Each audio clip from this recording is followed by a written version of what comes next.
When it come to hoes, I count them things by the dozen. Cause I hustle like I'm Missy, bitch better than Lower London, Niggas steady flexing on the book, steady frontin' on the gram, showing past fam, you don't own none of that.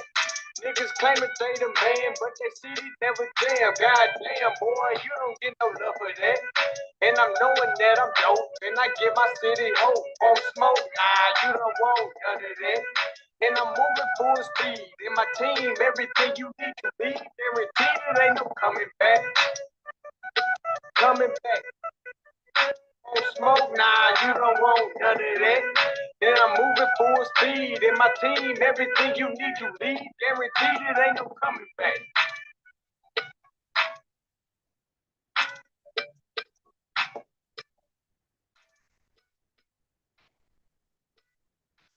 Good with it, fam. Shout out to DQ, Pseudo Killer Official. What's good with it? Welcome to the Al He's podcast, y'all. Shout out to the chat. Right on for building with me tonight. Give me a minute before I get these sources together, yo. Like it, please like and subscribe. Please like and subscribe to the channel.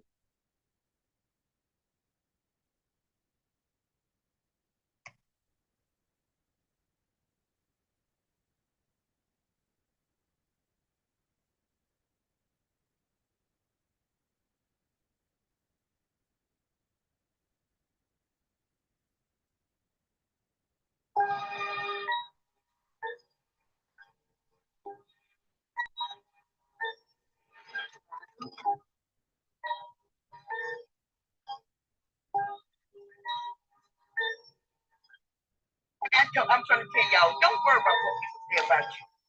They're gonna try to belittle you. They're gonna try to cellularize your name. They're gonna try to sabotage you. They're gonna just try to do anything that they're trying to do to destroy you. Look, trying to put me in a box. Boy, simply foul, yeah, it's goaltending. I ain't never gonna stop. I can rap for hours, yeah, I'm long-winded. Grinding straight to the top. With my team, not alone, nigga. You rather in or you out. Make up your mind to move along, nigga. Trying to put me in a box. Boy, simply foul, yeah, it's goaltending. I ain't never gonna stop. Yeah, everybody on that Egyptian wagon. We ain't rocking on no Kemet over here. We talking about Bantus, you hear me? Everybody wanna stick on that Egyptian honey, you hear me?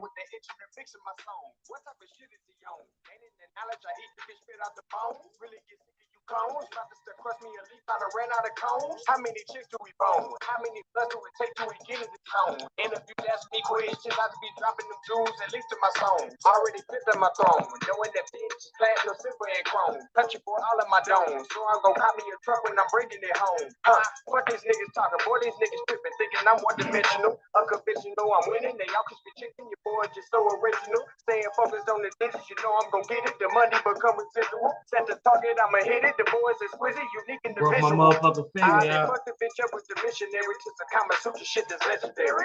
Steady rolling on that Mary, and these bitches of it like it's February. I don't know why niggas try to test me till they get ingested like some pink intestines from a country family who ain't helped invested. Sending texts until they get the message.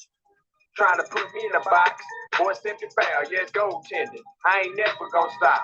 I can rap for hours, yeah, I'm long-winded. Grinding straight to the top. With my team, not alone, nigga. You rather in or you out.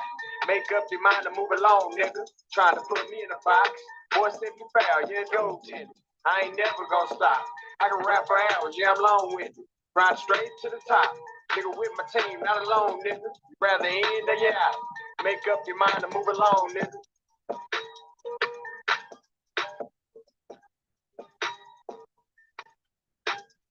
What's good with it?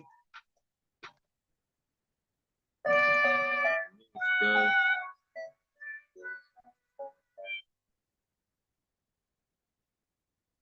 What's good with it, fam? Good with it. What's good with it? See everybody else jumping on that Egyptian wagon. They steady want to talk about Kemet. Steady want to talk about them old conversations, but over here we finna rock on this Bantu. You know what I'm saying? We're gonna talk about the Bantus and the commercial revolution, and also the consequences that happen in East Africa because of this commercial revolution You know what I'm saying? We're talking about trade routes and the trade and the things that was going on, and from the East African classical age period, going from the first millennium BCE, which is 1000 BCE, all the way to 300 CE. You know what I'm saying? They look at these Bantu expansions. You know what I'm saying? I'm gonna continue with that. You know what I'm saying? So we got the African mask. See, man, I broke my finger, y'all. With my dog. Yeah, it was my fault. You know what I'm saying? I ain't gonna lie, it was my fault. I broke my finger. I shouldn't have brought the damn dog out. You know what I'm saying? Uh, I was trying to show my dog to my neighbor, and my neighbor got a Great Dane, so I was trying to show him my dog, female dog. You know what I'm saying? I ain't seen him. He ain't seen it in a minute. So my 120-pound female Connie Corso was trying to get at the Great Dane, and you know what I'm saying, I was trying to get to calm down and stuff. And when I was switching hands with the leash, you know what I'm saying, she kind of grip, you know what I'm saying, she kind of pulled to get grip, you know what I'm saying, the leash popped my finger. So I had to go to mercy. You know what I'm saying, but I ain't been to the specialist yet. This happened Thursday. I ain't been to the specialist. Let my appointment tomorrow up to the specialist. This ain't the official splint that supposed to be on here. What the emergency room put on her, but I'm gonna be cool. You know what I'm saying? I'm good. I'm feeling good. I still feel good. We rocking out. You know what I'm saying? One monkey don't stop no show. One finger don't stop no show. You feel me? We gonna get it in tonight. Let me see who in the chat.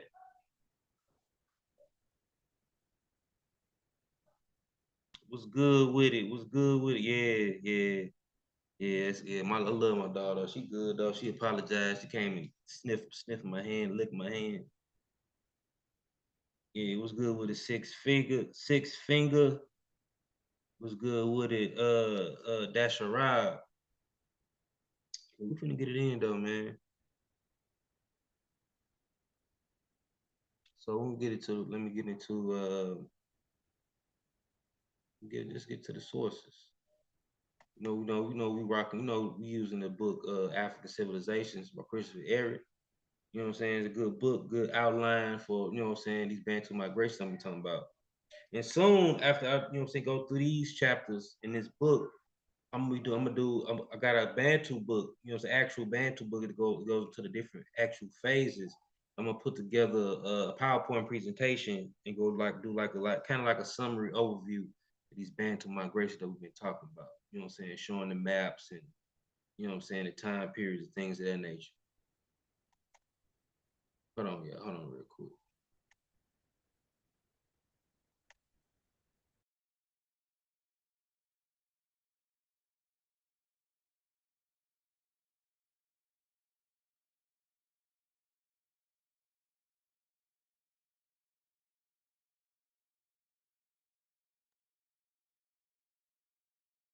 Yeah, what's good with it, Mongo Slave? What's good with it, brother? Peace, brother. See, real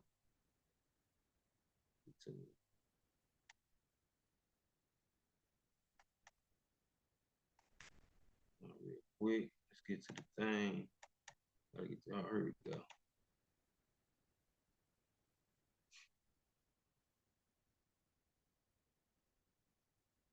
They over there talking about cattle. Wait till I do my show on cattle. Wait till I do my show on some cattle. We really, when I do my show on some cattle, we really gonna talk about some cattle, the DNA, the species of the cow. I'm really gonna break down the evolution and the origins of pastoralism in Africa one day. I'm gonna get into that too. You know what I'm saying? The different species of cow, the types of hybrid cows, you know what I'm saying, that came from Asia, and indigenous cows that was in Africa. Yeah, I'm gonna do a show on cows too. You know what I'm saying? It ain't gonna be the Egyptian glyphs, nothing, but I'm gonna do the real biological history of cows in Africa. I'm gonna do that.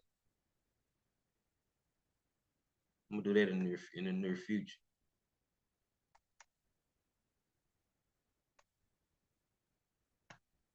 right? There we go.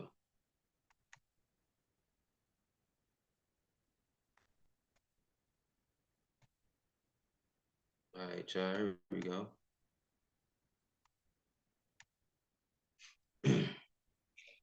See, commercial revolution and its consequences in East Africa.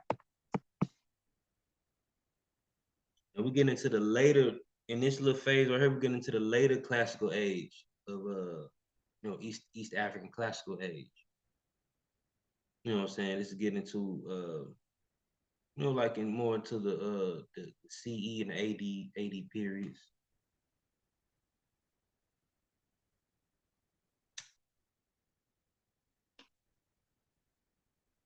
We're gonna jump back and forth too, because I know we're going into like Bantus, going into East Africa, but we're also gonna go back into Central Africa too, into the Central African rainforest, and tell y'all what was going on during that time period too.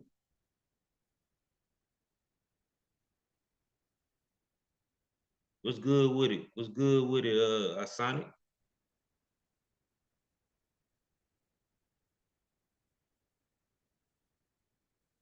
Y'all must be tired. Y'all must be tired of talking about Kemet over there, Kemet and cows. Yeah, man. We would get into the details over here, the real anthropology,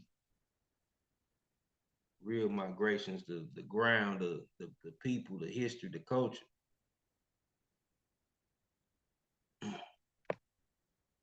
But yeah, though,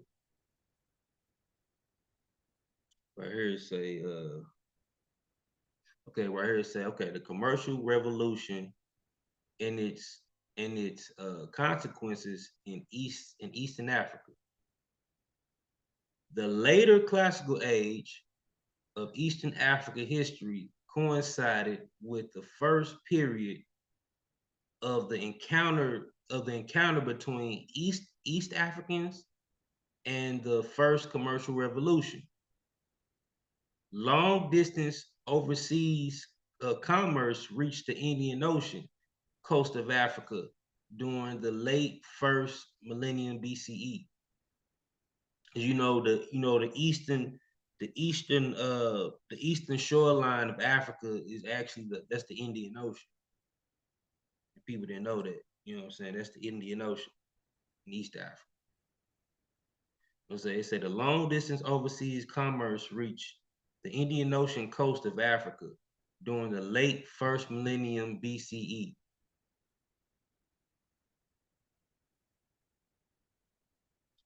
And it's directly affected only a very limited number of East Africans, but its indirect repercussions spread in the time right across the continent. So like some of the repercussions of this commerce trade, even though it affected a limited amount of Africans, a lot of these repercussions of this commerce trade affected a lot of stuff that went across the continent though. Like, you know what I'm saying? This is where bananas and all this stuff come from. You got bananas all in West Africa. Even the term banana that we say, like the term banana that we use is actually a Wolof term. The term banana, that's a Wolof term, you know what I'm saying? But of course, but bananas come all the way from East Africa, you know what I'm saying, from this commerce trade.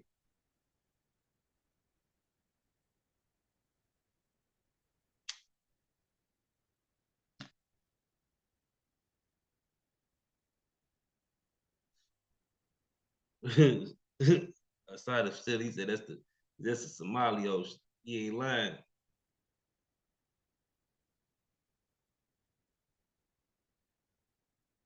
But the Bantus had that ocean too, though, on lock. I ain't gonna lie though, too. Yeah, Somalis had that maritime culture for sure. You know what I'm saying? Between the Red Sea and Indian Ocean. But the Bantus, you know what I'm saying, Bantus, Arabs, and you know what I'm saying, different cultures, you know what I'm saying, had it. And East Asians. East Asians had it on lock too. Like especially the like the Austronesian speakers, people of Malagasy and shit. You say moves.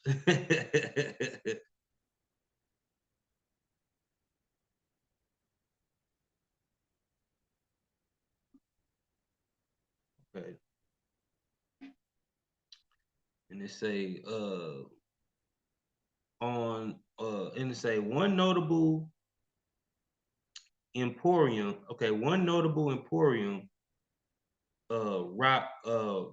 Rapta came into being at the coast before the first century CE and continued to be an important port town as late as the 3rd and 4th century. Apparently, only major trading port on the Indian Ocean seaboard of Africa, it lay most probably from the descriptions we have of it. Some along the century coast of East Africa, possibly near the present-day Tanzania capital, Dar es Salaam. Its archaeological remains have yet to be discovered. The local inhabitants of the region imported glass beads and iron goods, such as spears, axes, knives, and small owls, brought south by visiting South Arabian and East Mediterranean merchants, while exporting ivory and rhinoceros horns, tortoise shells, and possibly also locally produced iron. You know what I'm saying? You know, the Bantu, we had that iron on lock for sure. You know what I'm saying? By then, you know what I'm saying? We learned that we learned the iron working skill from Central Sudanians and other Niger Congo people like the Ubangian people. You know, well, we got it directly from the Central Sudanians, and the Central Sudanians got it from the Adomawa Ubangian culture, which is another Niger Congo culture. And the Central Sudanians, by the way, are a group is a subgroup of Nilo-Saharians. So it kind of like trickled down and passed, you know what I'm saying, the culture diffused from culture to culture. But the Bantus, you know what I'm saying, they got it, you know what I'm saying, especially the Mashariki, talk about the Mashariki Bantus who are a branch of Savannah Bantus, who also have sub branches to what you call the Kaskazi and the Kusi Bantus, which is the northeastern and the southern Bantus, which were considered the Mashariki, who just considered Lake Bantus or Eastern Bantus.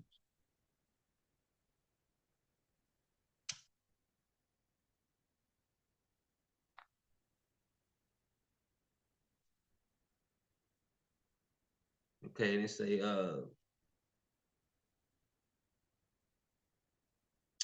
okay, the lake, okay, it say like where it say like Carthage, Carthage in North Africa. It say like Carthage, which was founded by Phoenicians on the Mediterranean coast of Africa. Rapta originated as a trading settlement closely linked to outside commercial interests. In the case of South Arabian merchants, Rapta uh, and its trade are reported in the 1st century CE to have been under the pure view of the governor of Maforatis, a province in the Himyaritic kingdom of Yemen in Arabia. And I don't know if y'all ever heard of the Himyarites. You know what I'm saying? This would have been the Himyaritic kingdom of Yemen in Arabia. These are South Arabian people. These are the Himyarites or South Arabia or South Arabians before there was what we think of Arabic or Arabian. This is like pre-Islamic, you know what I'm saying, Arabia.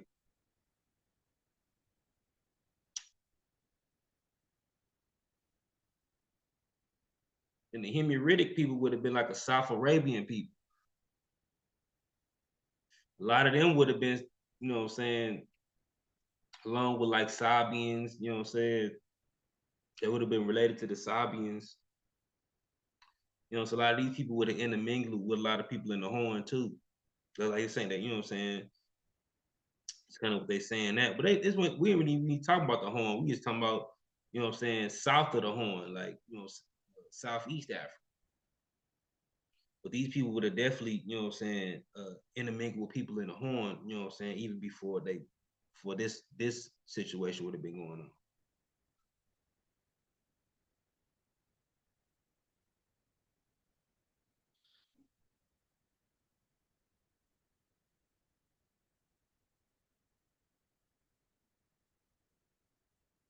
Yeah.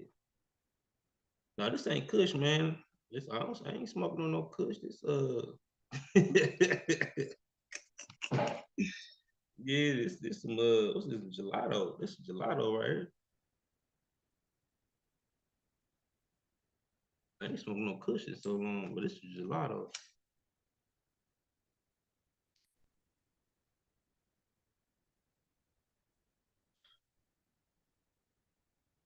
Yeah, I don't care if it's legal or not. Shit, I've been smoking since when it wasn't illegal. I don't even care. We're gonna get it how we live. You feel me? And they say, and they said the taxing.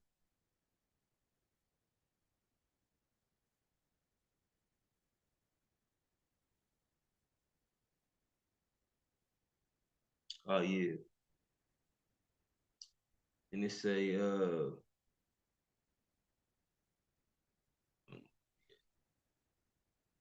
okay, and they say, Raptor's origins as a trading settlement closely linked outside commercial interests.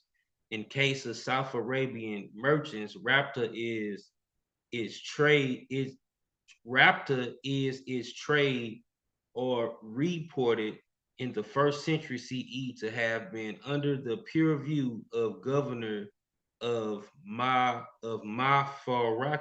a province in the Himyaritic kingdom of Yemen in Arabia.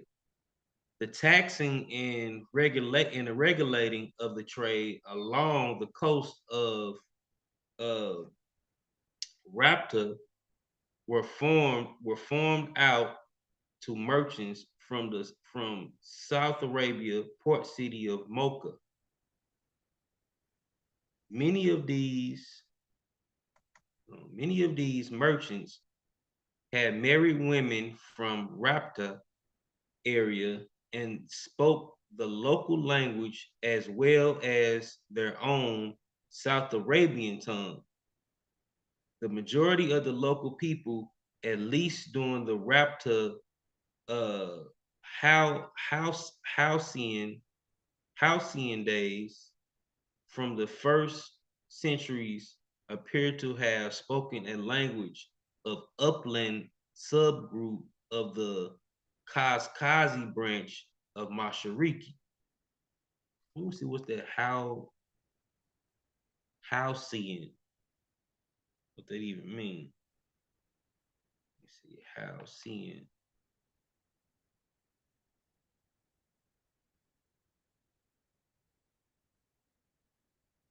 Halcyon. See what that even mean. Denoting a period of time in the past that was desolately happy and peaceful. Okay, a peaceful time. So when they say in the Raptors halcyon days, like that's a time of peace. From the first from the first to the fourth century, appear to have spoken a language of upland subgroup of the Kaskazi branch of Mashariki. And we know that's, these are Bantu languages.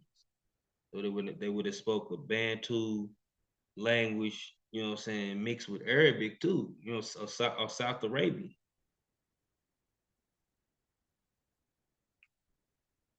They would have had a South Arabian, of course, this would have, like, this contact, like what I say right here, merchants married women from the Rapta area and spoke local languages as well as their own South Arabian tongue. So this would have caused a lot of pidgin languages to form. And later on, Creoles. These would have been like, Creoles before we even known as, the Portuguese term of Creole. But this is a definition. This would have been the creolization and definition.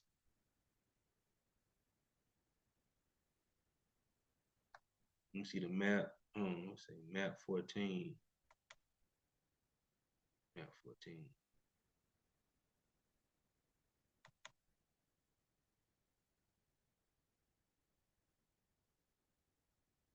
Where's some on this map?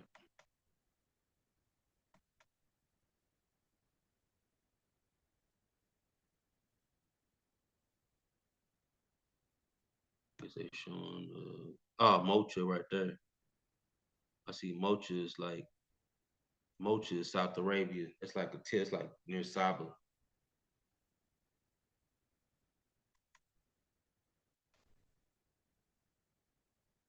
Go back.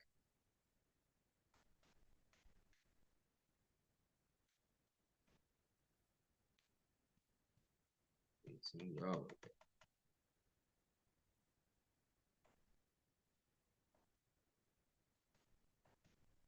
There we go. Let me see these boats right here. MTP boats. Look like the boats, so you see the Swahili people, ride in, some of the Somali people, some of the South Arabian people. You see those boats, the Red Sea and the Indian Ocean coast, of Africa.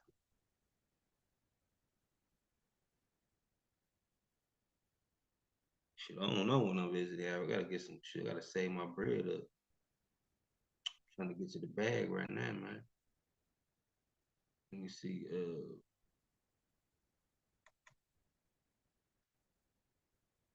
Okay, it's a subgroup of Kazakazi branch of Mashariki. East African sailors were already building in these kind of boat in the first century CE, nearly 2,000 years ago, along the coast of present-day Kenya and Tanzania. Some of these boats, these MPP boats.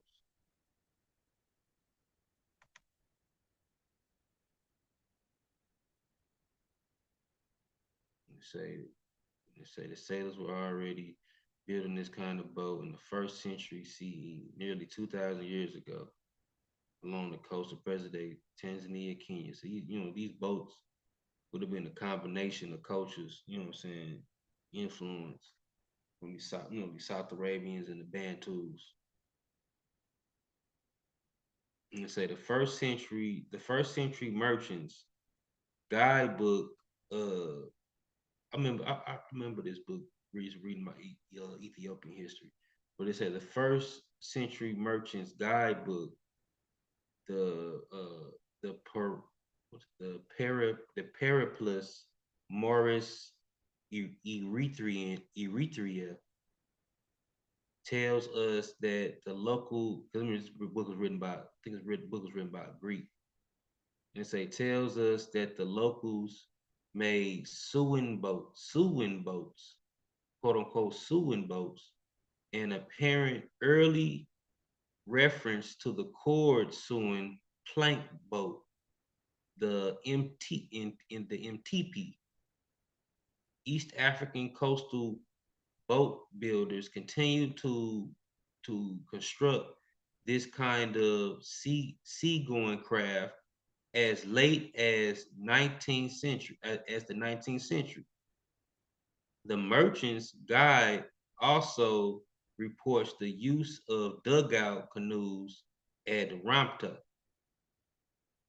Dugouts were was an ancient craft of Bantu speaking societies and their Niger Congo ancestors. Because this, what I'm saying, the oldest boat, the oldest boat go back to the Niger River.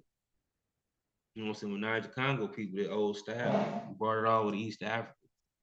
What I'm saying? And their use would be consistent with with the placing of the upland Bantu communities around Rapta. The Ntipi style of boat is of uncertain origin. So they're saying it's an uncertain origin. I'm thinking, but me in particular, I'm thinking it's the combination of the cultures coming together, forming that, the more modern, Ntipi boats. Even, even how we speaking of this culture, this is the formulation of the Swahili culture, with these South Arabian people meeting up with these Bantu people. Then later you get even Portuguese coming in later on.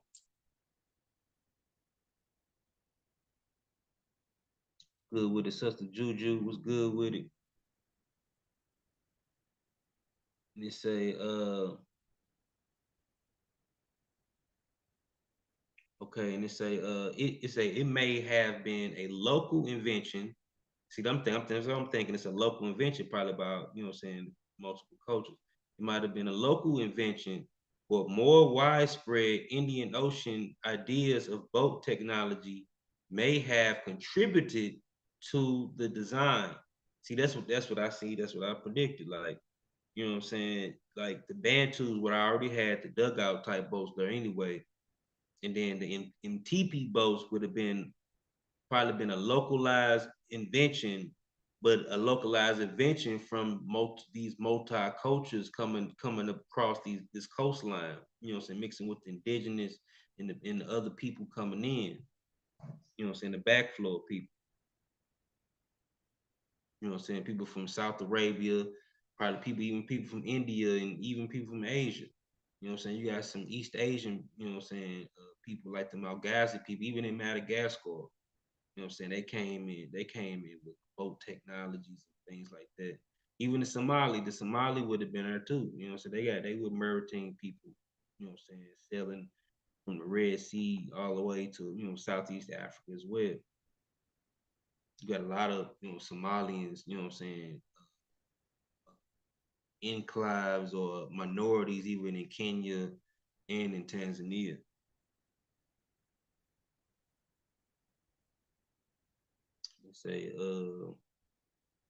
They say the people of the region around Rapta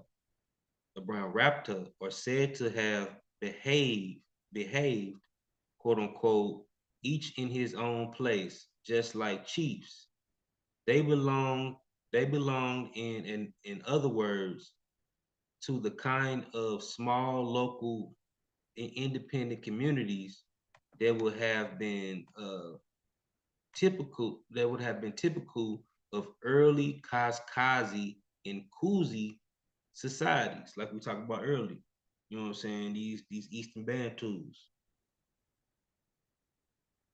And they say they just would have been, these would have been these Mashariki, because the Kasakazi and the Kuzi is a branch of the Mashariki Bantus coming from them lake regions. So they would have traveled all the way to the Indian Ocean coast. Continuing these type of settlements and culture. And they say distant repercussions. Repercussions of the commerce in the interior of Africa. So now we're gonna talk about the repercussions, like some of the consequences, of we talked about it earlier. You know what I'm saying? Some of the, even though a limited amount of cultures, you know what I'm saying, were actually, you know what I'm saying, participating in this you know, East African commerce revolution, or this maritime commerce revolution. But it say the repercussions would have spread it all across the continent. You know what I'm saying? The effects of this trade would also would have been, you know what I'm saying, traded into inner Africa. Like I told you earlier, like even the term bananas would have came in from, you know, bananas are from Asia. Bananas not from Africa. Bananas are from Asia. You know what I'm saying? But the name banana that we use, you know what I'm saying, that we call bananas, that's a West African, that's a Wolof term. You know what I'm saying? It would have traveled all the way to the West Africa. But the popular name that we call bananas, you know what I'm saying, is in English is actually a Wolof term. They say the first commercial revolution had a relatively restricted direct impact on Eastern Africans. But the development of the wider Indian Ocean networks of commercial interchange after 300 BCE had much further reaching consequences of their East African participation in two of the broader trends of world history in those times. Agricultural elaboration and technological change.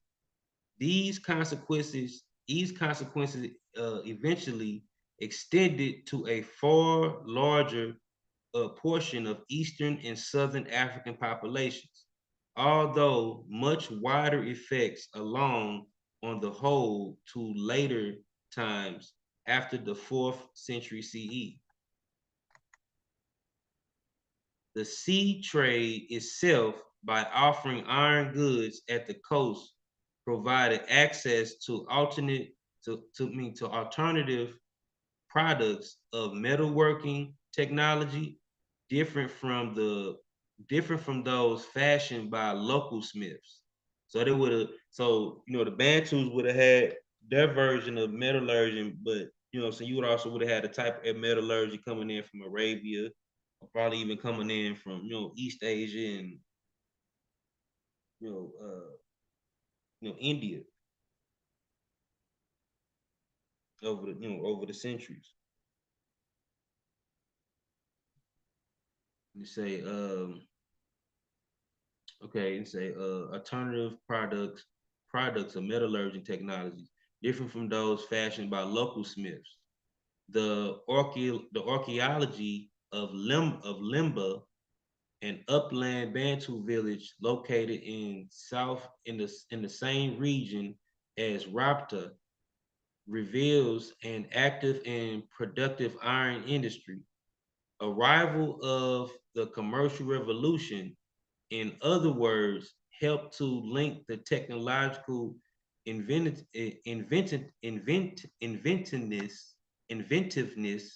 of the interior Africa with the parallel trend in metallurgy outside of the continent.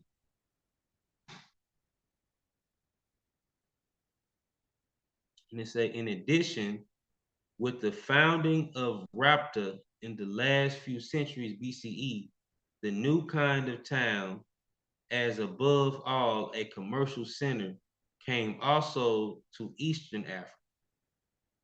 But Rapta apparently long remained an exotic flower in the Eastern African economic environment, and unable apparently to survive the downturn in the world commerce of the 5th and the 7th century CE. Only in the 9th and 10th century CE, with the rise of the Swahili city-states along after Raptor had disappeared from the historical stage. And I mean, can the commercial town be said to have truly taken root in the East African coastal milieu?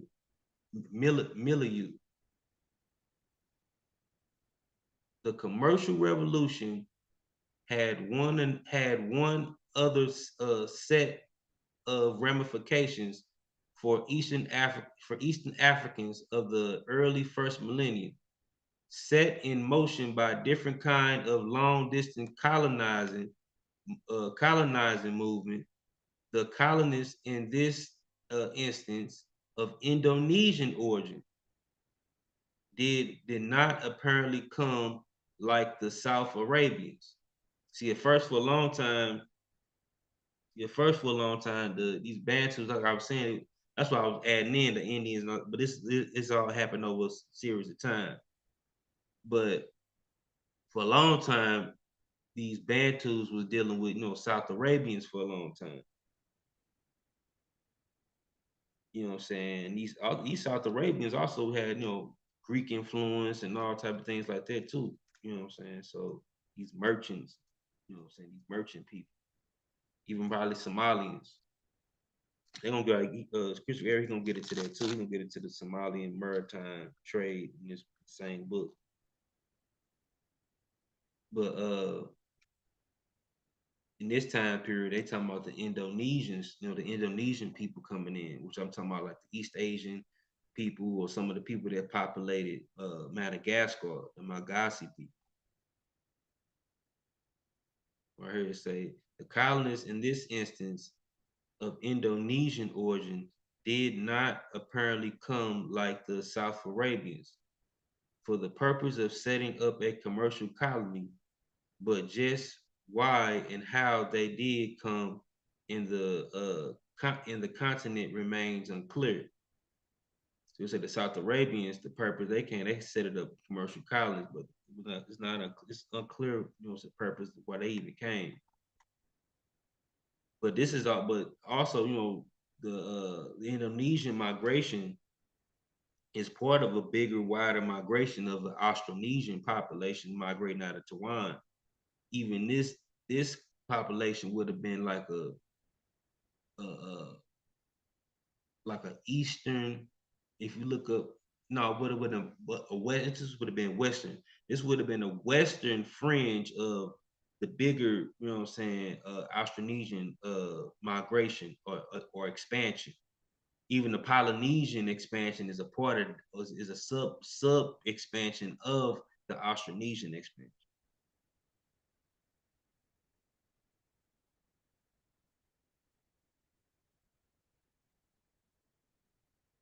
Yeah, some people did in the mix with them though. I ain't saying Somalis in the mix with them. Bantus definitely mixed with them. You know what I'm saying? Bantus definitely mixed with them Malagasy people, especially in Madagascar.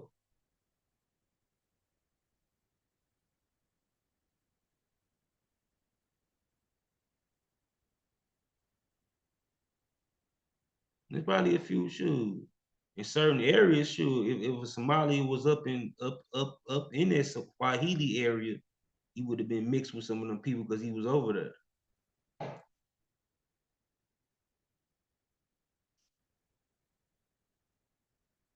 And say the evidence, and they say the evidence in the language of modern of their modern Malagasy descendants, consisting of early word borrowing from the Mashariki tongue, shows that they first settled for a time along the Tanzania or southern Kenya coast. They arrived there between the 1st and 3rd century CE. They most probably traveled to their destination along and then developing sea lanes of the Indian Ocean. first following those connecting Indonesia with India, and then passing from India across the shores of East Asia. In about the 3rd and 4th century, having probably already intermarried to some extent with the local East African peoples, the fur bearers of the Malagasy sailed further south and crossed over the Mozambique Channel to Madagascar, and then inhibited and laid the basis of the modern day Malagasy population of that island, which is Madagascar is the biggest island on the coast of Africa.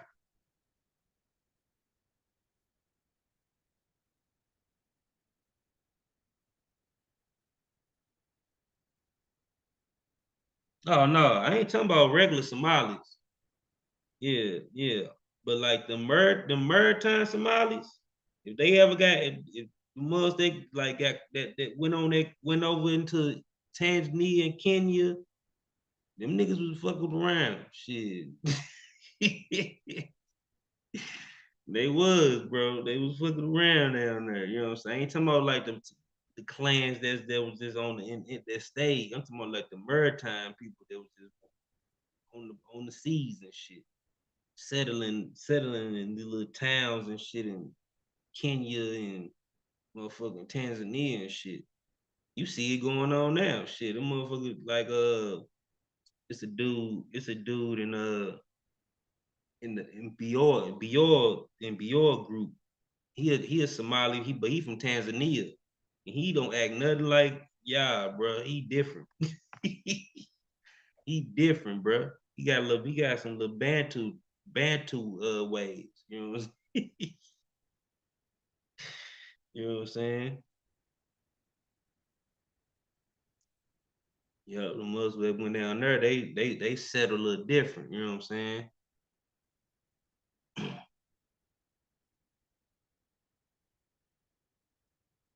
Let me see.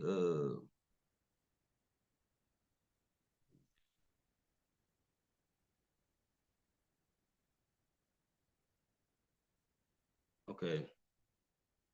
And say the Indonesians had an impact exceeding what their small numbers might have expected to have imported. They had much an effect for one interconnecting pair of reasons. They came from a region with a wet tropical climate similar to that found along the Tanzanian shoreline and parts of the Kenya coast. And they brought with them not only food crops well adapted to climatic regions, but for the most part, crops reproduce by planting rather than sowing of seeds, notably Asian yams, toro, bananas, and sugarcane. You know, sugarcane came from Asia too. You know what I'm saying? So this is what kind of uh, linked us with these Indonesian people, because you know what I'm saying, all these Malagasy people, these Austronesian people, these people would have been like East Asian looking people. You know what I'm saying? With a coming from probably, someone probably would have some little Indian mix too. You know what I'm saying? Indonesian did get, you know what I'm saying, like the Java people and all them people that did get, influenced by India. But they these Southeast Asian people, these Austronesian speakers, would have brought with them similar crop types that Bantus were already been accustomed to planting. They would have brought their version of yams, the Asian yams. You know what I'm saying? The toro, the bananas, the sugarcane, these planting or root crops that you don't have to use a seed. You just plant the crop and it'll grow automatically up. You know what I'm saying? Like if you like a potato, you ever see a potato? Let a potato sit out and start growing, shit out of it. You know what I'm saying? If you plant that, if you have a potato or even a sweet potato, yam, if you take that thing that you actually can eat, you put it in the ground and grow, and you know what I'm saying, plant it across the, it'll grow a stock of it, so you can grow more of the shit. You know what I'm saying? That's planting agriculture. Even sugar cane, you could just throw the stalk in and it grow. And they say, moreover, they arrive at a point in time, the second and third century CE, when the upland and other Mashariki communities who had already practiced a strikingly similar agriculture had begun to establish themselves in the immediate hinterlands of the Indian Ocean seaboard. These Bantu-speaking peoples, for whom indigenous African yams may have still have been preferred staple of the diet, would thus have been able to rapidly to add the Asian yams to their crop repertoire. So they would have just added it to, you know what I'm saying, to what they already had. And they say relatively early in the first millennium CE, the Bantu communities of the coastal hinterlands also adopted bananas, toro, and sugarcane. So the Bantu adopted, you know, some Asian crops. And they say in consequence for their for the groups, in consequence for these groups would have been a fairly rapid enrich in the variety of their diet. The the encounter with influences arriving along the Indian Ocean sea lines helped thus to bring about an even more uh, productive and successful agriculture than had already been created by their forebears. Synthesis of Sudanic and West African practices, such just a few centuries before in the later first millennium BCE. Because these Asian crops came from environments much like these found in many parts of tropical Africa, a few of them eventually spread inland far beyond the area direct contact of the coastal East Africans with the commercial revolution. They had reached the continent in the newer historical fashion via a long distance lane of diffusion created by commercial contacts. But with the continent where the effects of the commercial revolution were not a uh, uh, operate operate strong. I mean, was not. I mean, I'm sorry, was not were not to operate strongly until much more recent centuries. So much more recent, in much more recent times, that's where a lot of these crops really spread it out. It's happening over a long time period. And they said the new crops diffuse the old-fashioned way from community to neighboring community, wherever the climate allowed. And for the most part, wider spread of crops because it was slow and uneven belongs to a substance around a period of history from the 5th to the 10th century dealt with in chapter 6. We talked about that. And it said, as an example, the banana appears to have spread by two routes during the century before 1000 CE. The North Tanzania and the in southern Kenya, the crop moved inland from the coast to become strongly established in the Prairie Mountains around Mount Kilimanjaro and in Mount Kenya region, only towards the very close of the first millennium CE in the southern Tanzania. In contrast, the banana had diffused rapidly inland centuries earlier, advancing through wetter climate zones of the region and then through far western Tanzania all the way to the Great Lakes, probably around 200 to 300 CE. From the Great Lake regions, bananas had spread westward through the woodland savannas and the equatorial rainforest, and eventually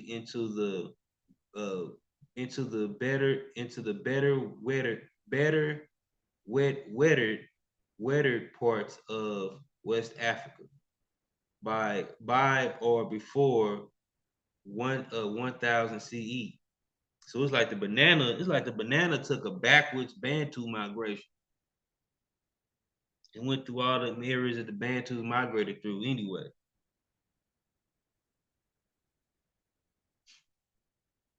And they say in the equatorial rainforest, the adoption of the banana over a long period of a long term revolutionized the reproductive capacities of the local Bantu.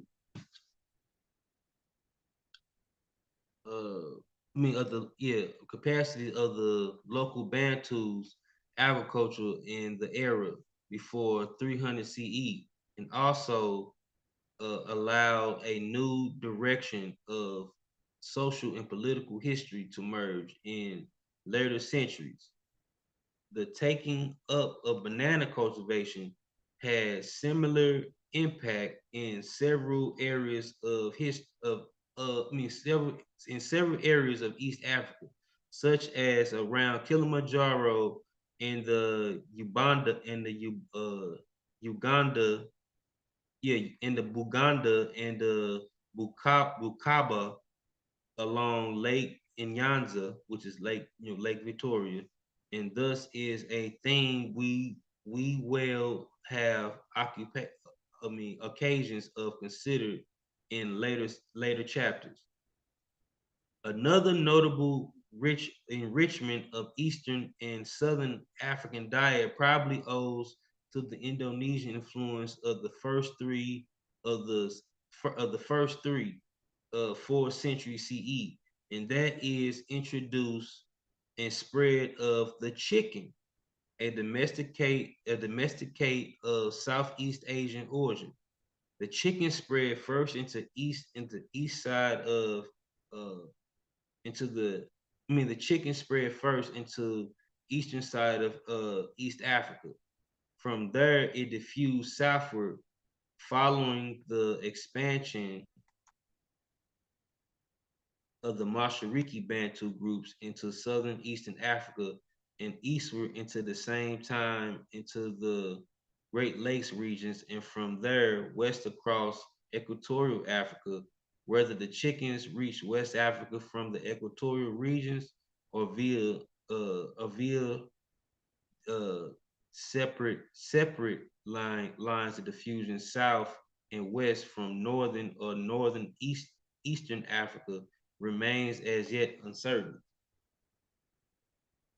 One additional domestic animal may owe its presence to and two, I'm gonna say too, uh, even before the chicken, you know what I'm saying? That's like, you know how like they said like the Bantus, they had similar crop types as these East Asians did too.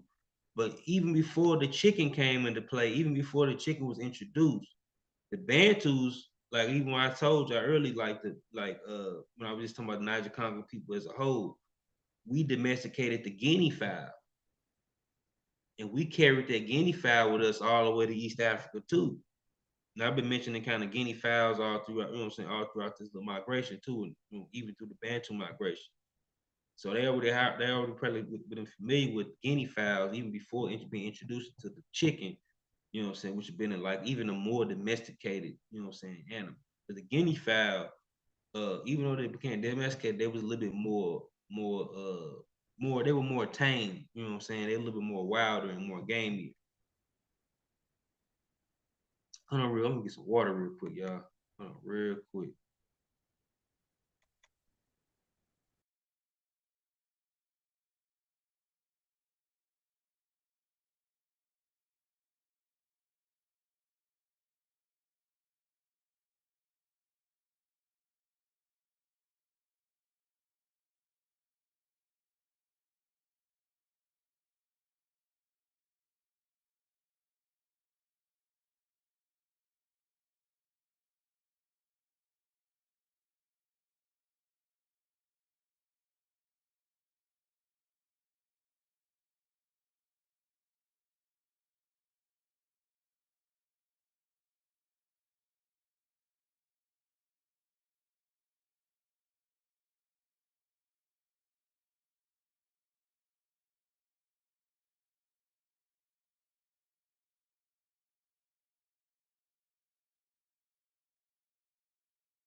All right, y'all, I'm back. And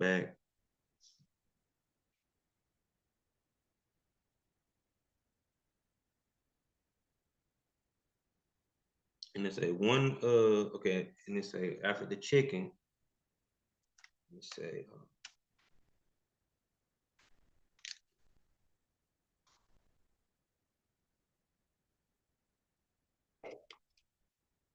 let's say one additional domestic animal may owe its presence in part of Central Eastern Africa in the Indonesian settlers, and that is the pig, raised by a number of Mashariki communities in the regions surrounding the lower Zambezi. The pig has an uncertain antiquity. Have an uncertain antiquity. However, in the region, however in the region, an alternate introduction of much later Portuguese intruders in the 6th century, and thus possible, thus possible. But and then too, remember we mentioned earlier the Egyptians had pigs already too. You know what I'm saying? But this is just another, you know what I'm saying? It would the band this area of Africa wouldn't known about pigs and like that until the Indonesians brought them into their particular region. But like Northeast Africa and certain areas like that, like they would have known about pigs and stuff already. But Southeast Africa, they would definitely wouldn't have known about pigs. And Portuguese brought, you know what I'm saying, probably brought more pigs too. By the time they came. They say an alternative introduction of much later Portuguese intruders in the 16th century is thus possible. So it's saying maybe the Portuguese brought the pigs, or maybe the Indonesians brought the pigs. You know, one is possible. They say, but the great importance of the animal along the Malagasy and long and among their Indonesian forebears makes its introduction during the first millennium CE by the early Malagasy much more probable answer. They already had the pigs anyway. They definitely had pigs. And they say, interestingly, the influences of the ancestors of the Malagasy and developments within the greater East African into the greater Eastern Africa extended into matters of musical as well as agriculture.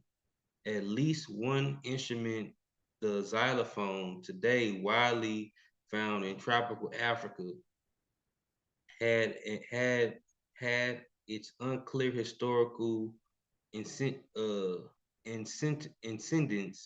in Southeast Asia and in Indonesia. The xylophone seems mostly probably to have spread first from the southeastern coast of Africa westward via the Zambezi region towards Angola and southern Zaire. Its establishment in southeastern parts of the continent postdates the use of an indigenous Eastern African uh, musical instrument. The thumb piano or mbira. We know this because in several instances, older names of the Imbera were reappealed to the new instrument. The spread of the xylophone further west across the continent to the forests parts of West Africa belong to the periods after the third or fourth century CE. So the xylophone spread it from Southeast Asia into Africa. I thought the xylophone was indigenous. Here it is right here. In the thumb piano. So right here it say thumb pianos and la la mia phones. It said the first instrument shown here typifies the complex metal prongs embiters made by Shona, which is is a Bantu group. Shona musicians of the southeastern Africa uh, in recent centuries. The second instrument from West Africa was a Bantu prongs in the in and similar layout. It gives us an idea of what the earliest phones may have looked like before invention of the iron prong thumb pianos in Badas around 1500 years ago. The lower and busy regions, and before the further spread of this new iron pronged type across the Congo basin as far as West Africa.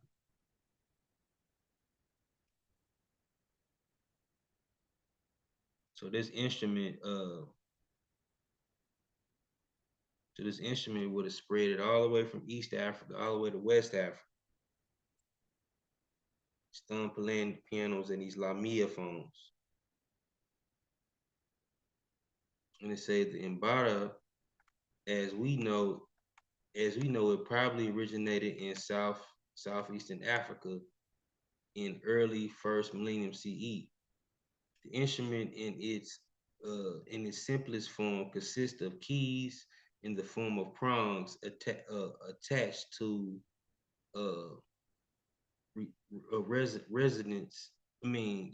Attached to resonance board.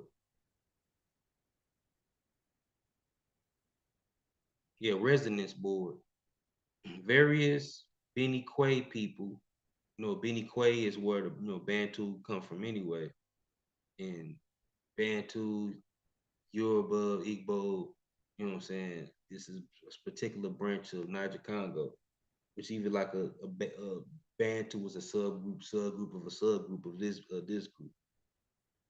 And they say various Beni Quay peoples, including the Bantu, built instruments ancestral to the Mbara with the prongs of bamboo or palm, probably much earlier than 2,000 years ago. But then in the first half of the first millennium CE, the musicians in one or more of the Kusi societies of southeastern Africa invented a new and more uh, renounced kind of embada with the iron prongs, and it's it is an instrument that requires considerable skill and training to play successfully, and it is used as a grateful and rich musical tradition of many areas.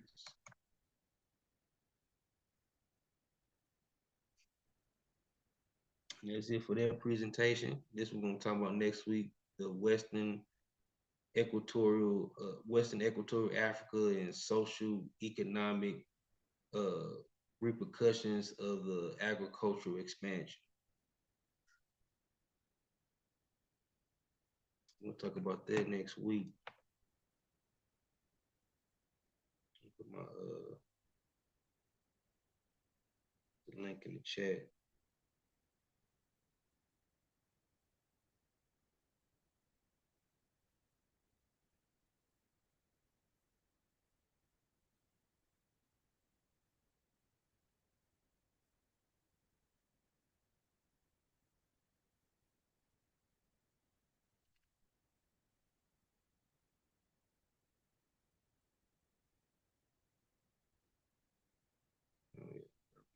Let me see. Here we go.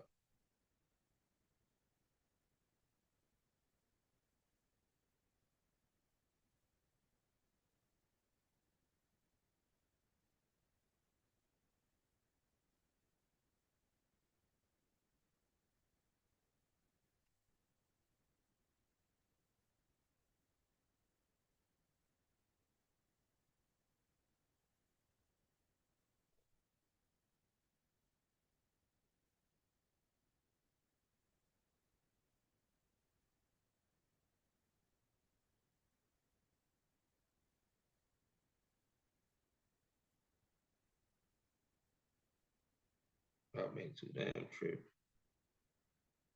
The whole damn thing. Yeah.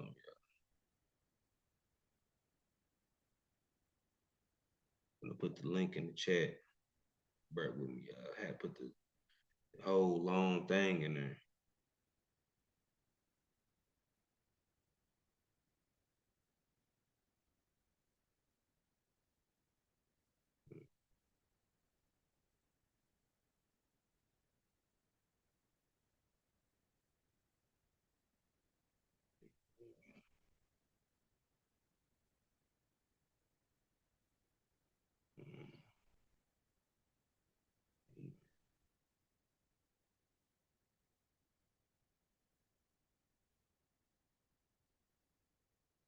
Here we go.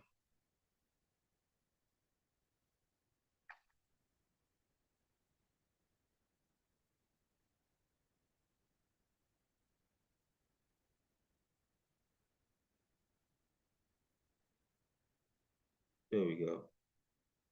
You are welcome to join the chat. I mean, join the panel if you want to.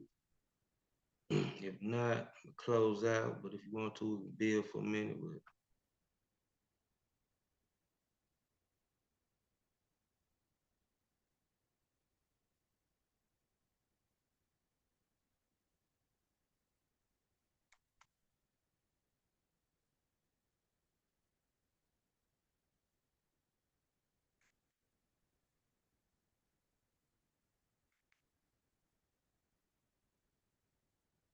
want to tell the grads to teach the grades. Oh, I got the link right there.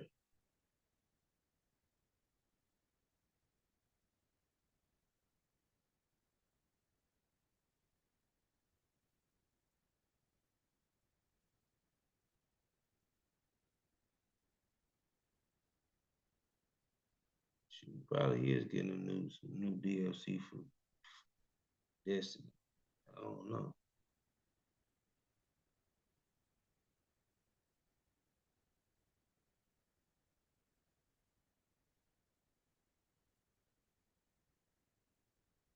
Yeah, but I appreciate y'all rocking with me tonight, though, for real.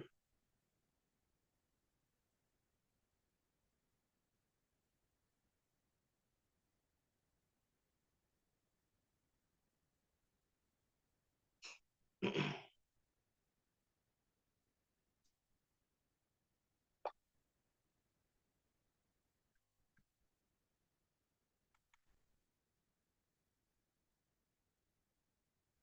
good with it?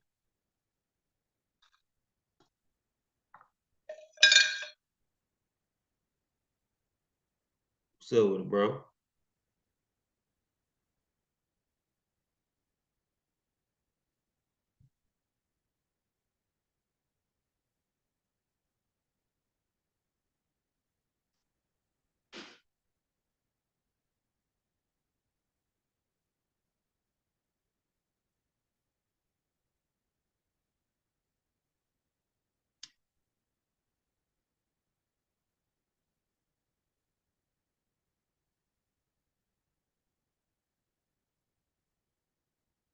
What's good with it, pimping?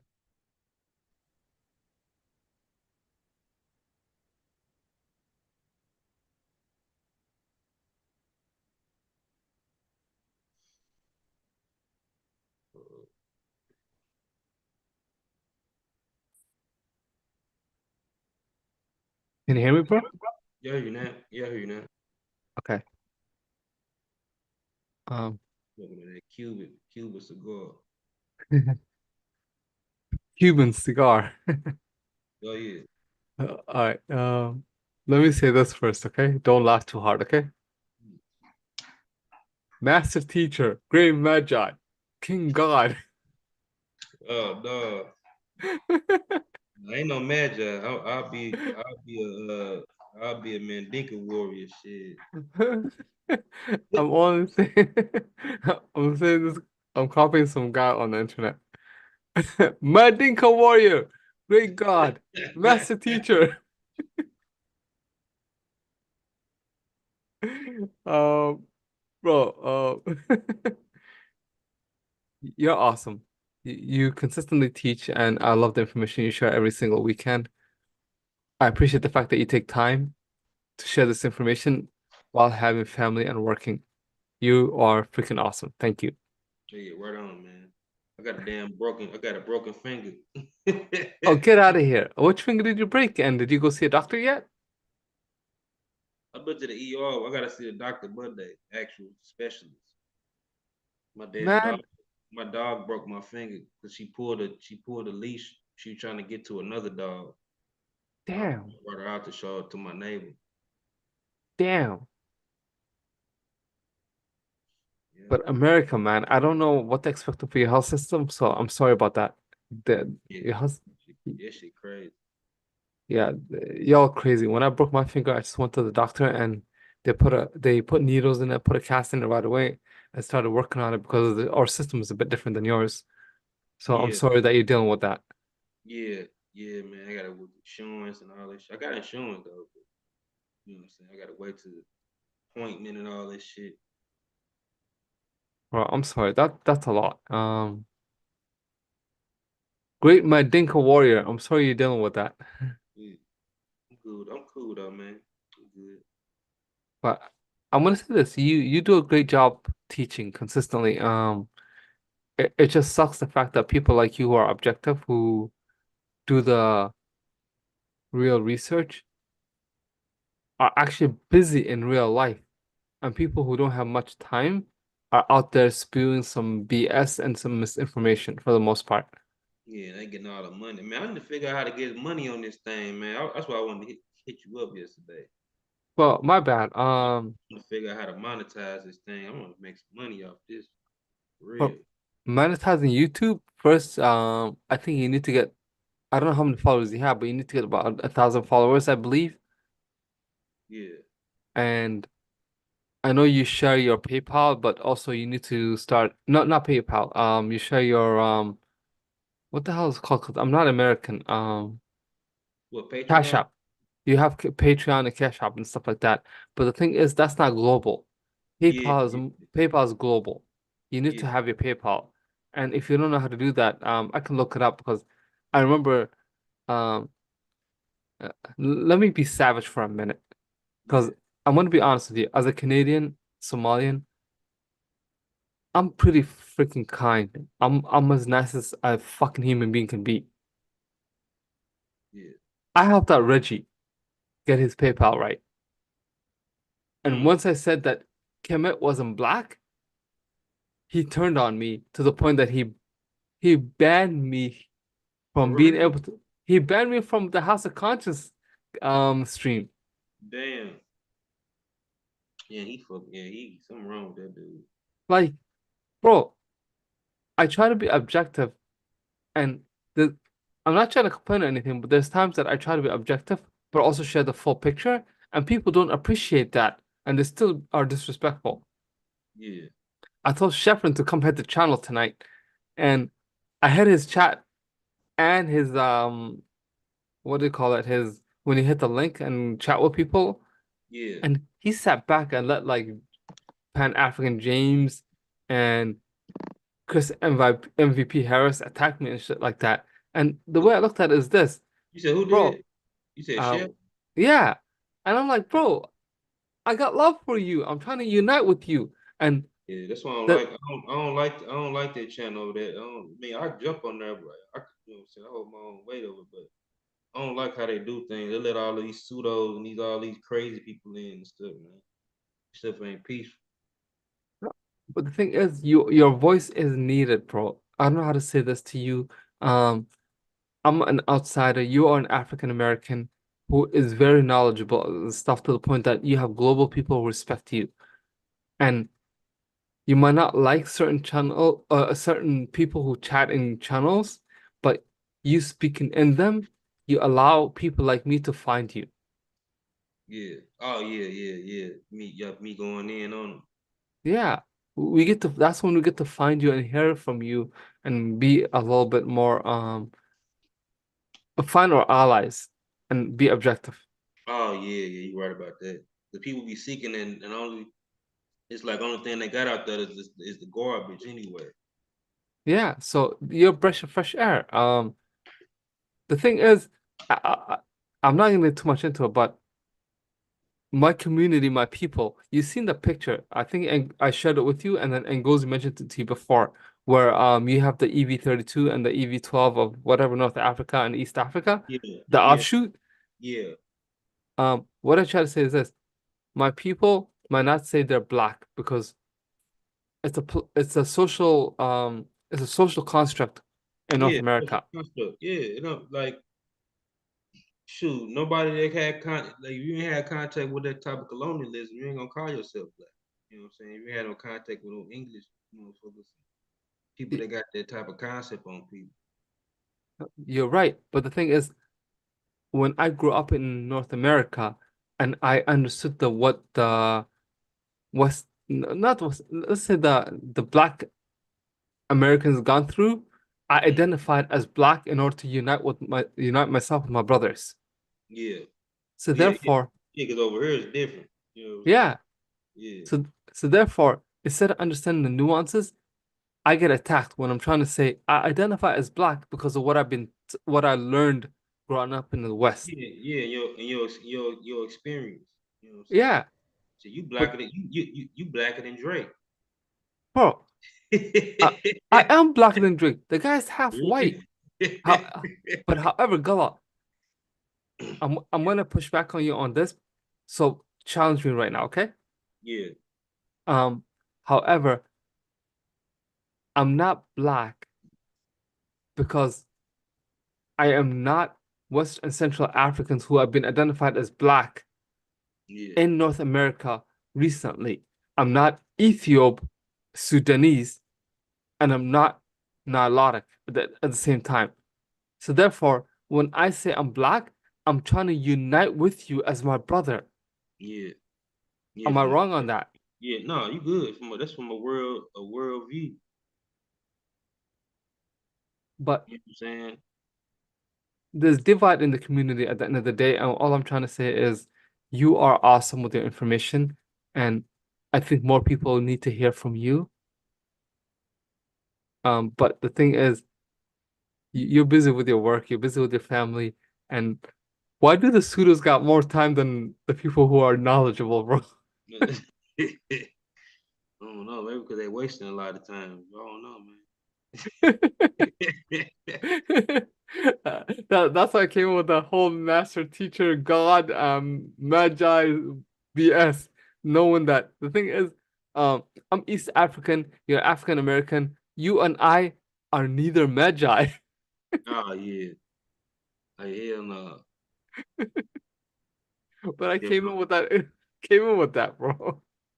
I'm gonna try to push it. I'm gonna try to see I'm gonna push a show like a extra show on a weekend Friday or something. You know No, what I'm saying? it's fair enough.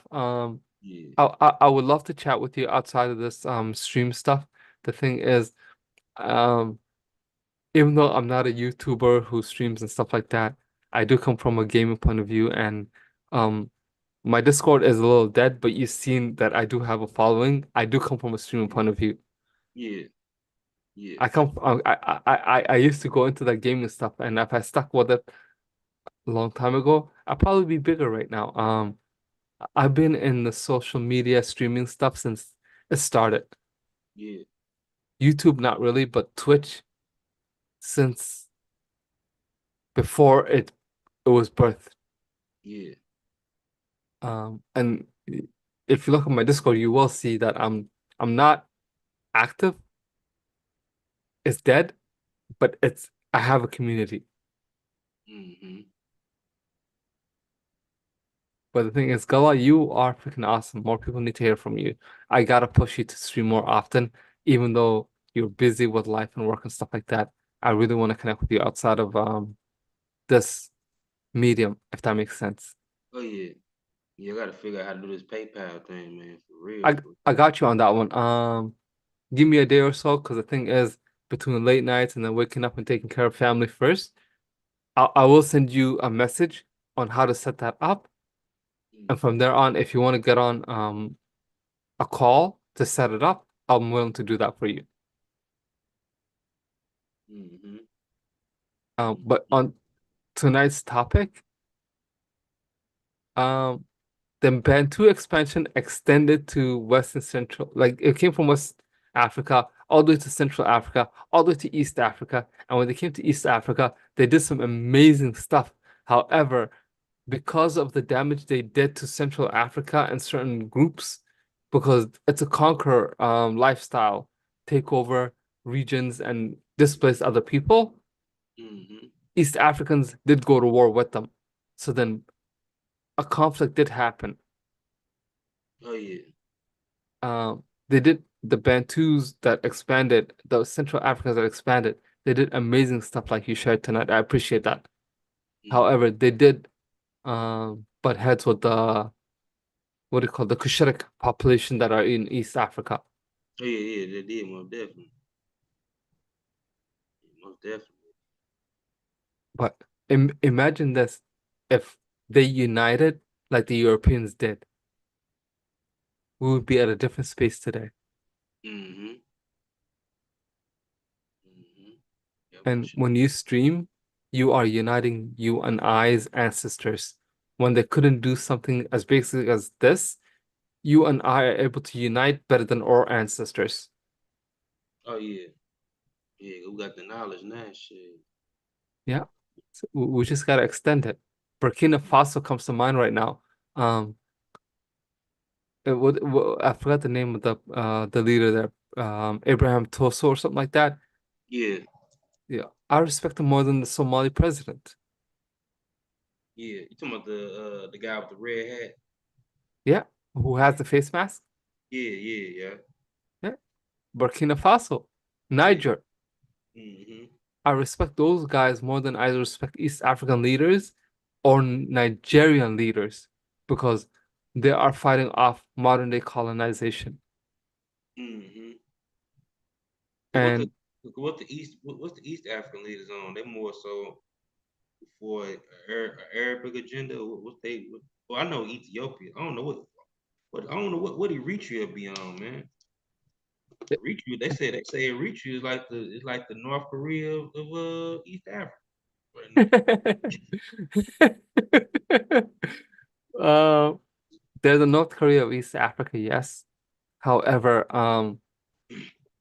what they're fighting against is Ethiopia, the Middle East, and Europe. Yeah. So they're just trying to survive and identify themselves for the most part. Yeah. So even though I disagree with what's happening with Eritrea, I try to be objective and say I'm not them, and I have to let them build their own country. They're Yeah. fighting against the Ethiopian government. They're fighting against the Europeans who are trying to use the region for strategic reasons, as well as the Arabs. Yeah. Another group is Djibouti. You've heard of Djibouti, right? Yeah. If you look at the bases in Djibouti, you have everything from America, um, Israel, and Asia, Arabs who have bases in that area. Because why? Because if anything ever happens, they want to make sure that they can go to war and dominate other regions.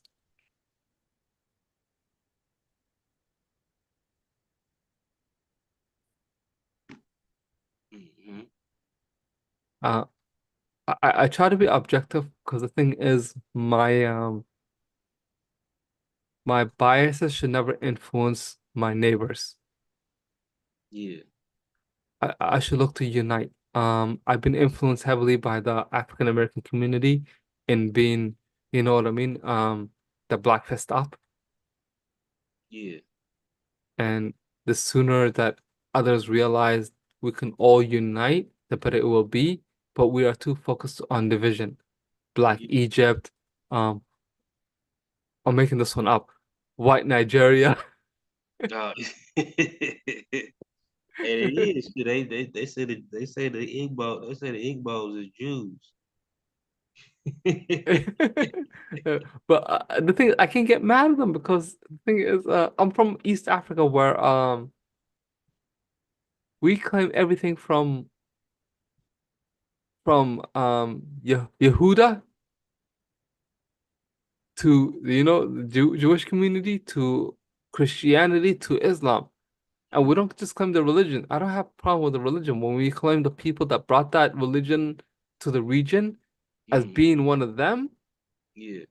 then you're being biased and now you're letting go of your own history. And I try to tell people from my own community, yes, I do agree 100% with my religion. I'll go to war for that. But I don't agree with any people who want to say that we're not Black Africans. We don't even have to say Black because that is a colonization, um, European mindset that came in. We're not Bilal al-Sudan. We're not the Ethiopians who are originally from Sudan.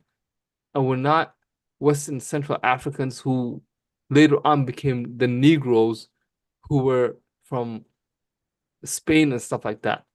Yeah. But we have to understand where these terms come from. And we can't let that divide us because if we don't let that divide us, I can see a Nigerian as my brother and I can enjoy that food, the culture, my people, the music. Mm-hmm. But that's being taken away from us. Yeah. Yeah. It's real shit. I know that that Somali dance, the girl, the ladies do. It come from a fusion of the Bantu though. What's they call the Nico?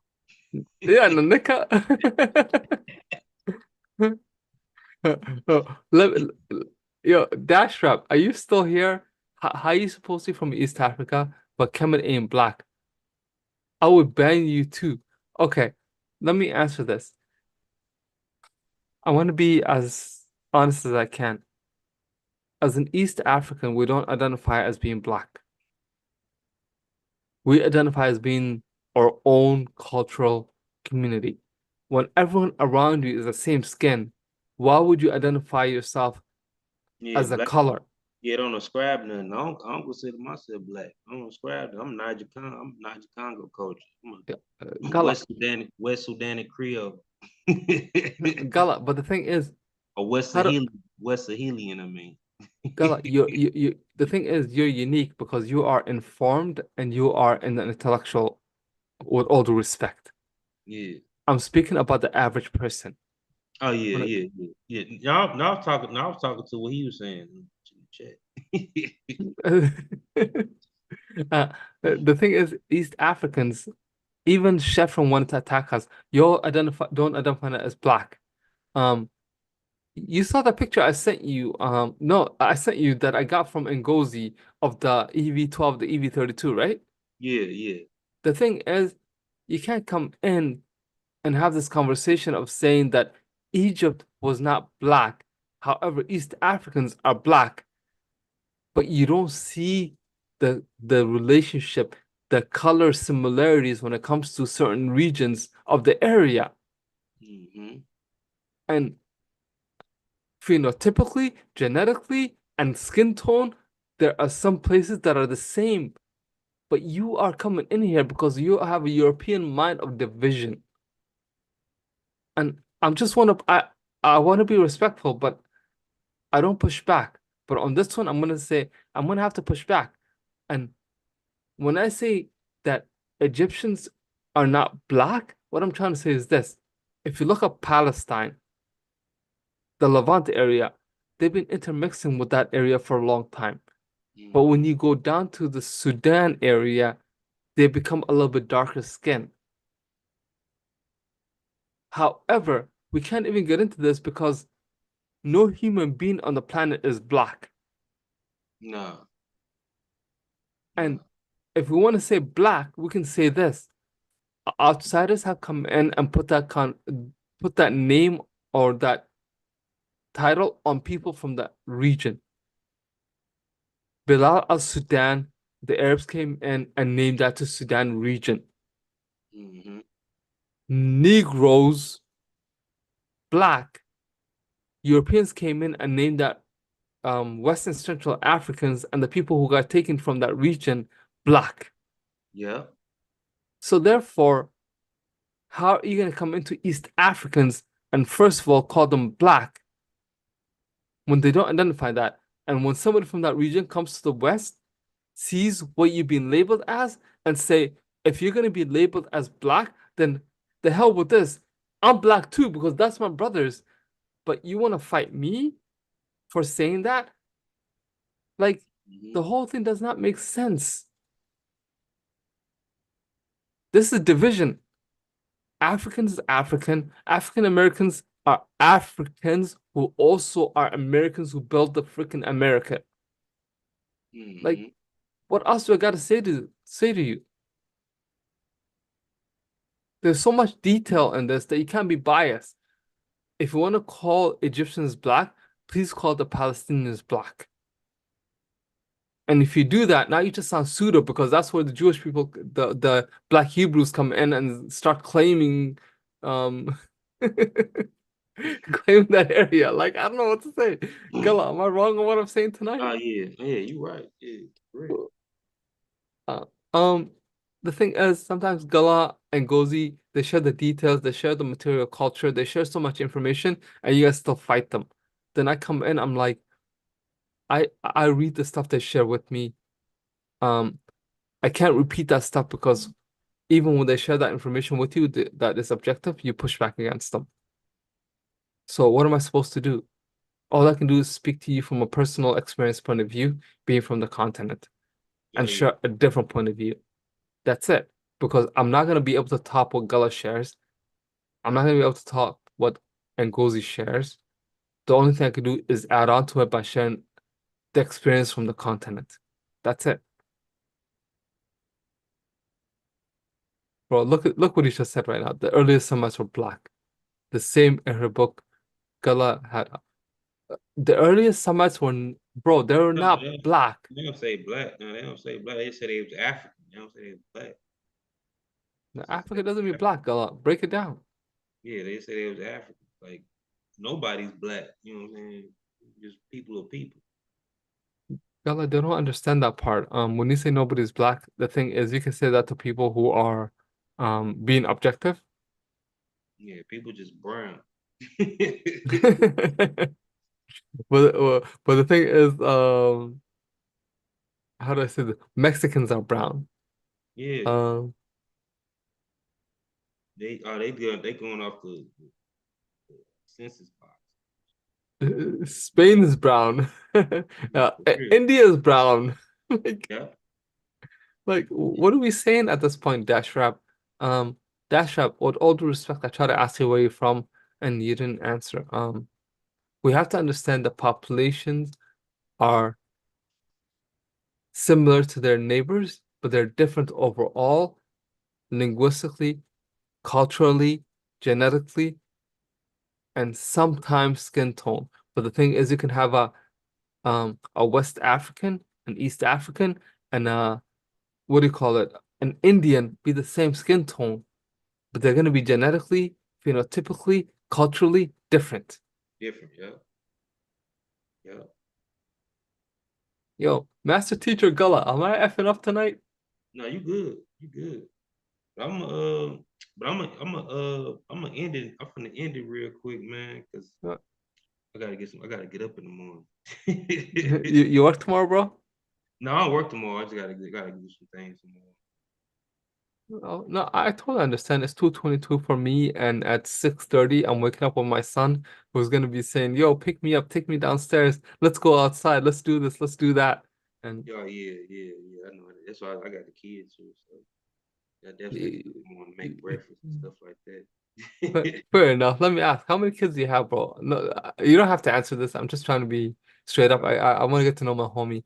No, I got 6 kids. I got five that live here, but I got 6 kids altogether. For real? Yeah, yeah.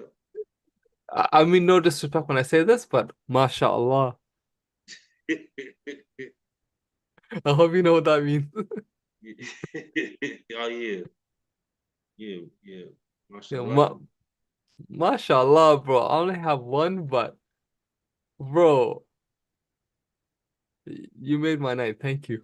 But all Um, right, man. But peace to the panel. Peace right on for rocking with me, bro. I'm definitely gonna call you tomorrow off the earth. Definitely got to build with you. no, And bro, straight up.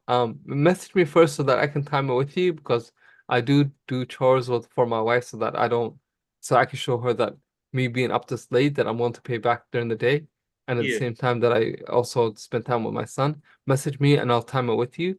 I would love okay. to build with you. All right, bro.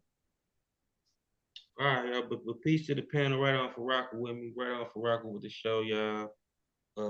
Please like, subscribe. Come back next Saturday.